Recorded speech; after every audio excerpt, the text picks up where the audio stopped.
Hello बच्चों, the question says here an electromagnetic wave of a frequency nu is equal to 3 megahertz. frequency को nu दिया है 3 megahertz passes from the vacuum into the dielectric medium of permittivity that is epsilon is equal to 4. मतलब एक electromagnetic wave है जिसका frequency आपको 3 megahertz दिया है and that is going to be transferred in a dielectric medium, जिसका एक medium change कर रहा है वैक्यूम से, जिसका परमिटिविटी दिया है 4. ऑप्शन में हमें पूछ रहा है कि वेवलेंथ एंड फ्रीक्वेंसी हाफ हो जाएगा. बी में पूछेगा wavelength is doubled and frequency remains unchange. Wavelength double हो रहा है, फ्रीक्वेंसी अनचेंज रह रही है. सी में पूछ रहा है कि आपको wavelength and frequency both remain unchange. D में wavelength is half and frequency remains unchanged. For this you need to understand the key concept first. The key concept is frequency of a electromagnetic wave does not change. मतलब medium change होता है तो frequency change नहीं होता, सिर्फ change होता है wavelength. So the frequency of EM wave, the frequency of EM wave does not change, does not change. मतलब आपका जो भी फ्रीक्वेंसी चेंज का ऑप्शन से वो रॉन्ग हो जाएगा. It remains unchange but wavelength changes when it crosses to the medium. But wavelength change हो जाएगा. But wavelength changes, wavelength changes with change in the medium, with change in the medium wavelength change हो जाएगा, right? So you need to understand the speed of light or speed of electromagnetic wave in a vacuum is given by mu naught to the epsilon naught. लेकिन medium change हो जाता है तो this speed is just 1/mu and epsilon, 1/mu to the epsilon. Now let's move with the next slide.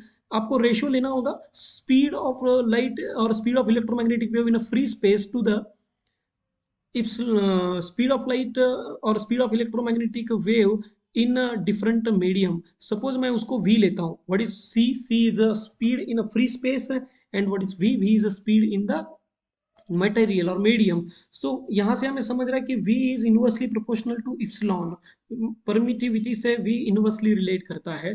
तो the ratio will be c by v का ratio हो जाएगा epsilon by epsilon not, epsilon by epsilon not. Epsilon is given to you in the given data. Epsilon आपका 4 दिया है and epsilon not is 1. 4/1 the ratio will be 2:1. c by v का ratio is 2:1. First of all you think यहाँ पे की concept में हमने बताया कि फ्रीक्वेंसी अनचेंज्ड रहेगा. तो frequency remains unchanged but you know wavelength changes. So wavelength के चेंज करने के लिए आपको यहाँ पे स्पीड का रेशियो मिला है and you know that the speed is equal to v is equal to f lambda. तो can I say v is equal to f into lambda dash because c is equal to f lambda. Frequency same है.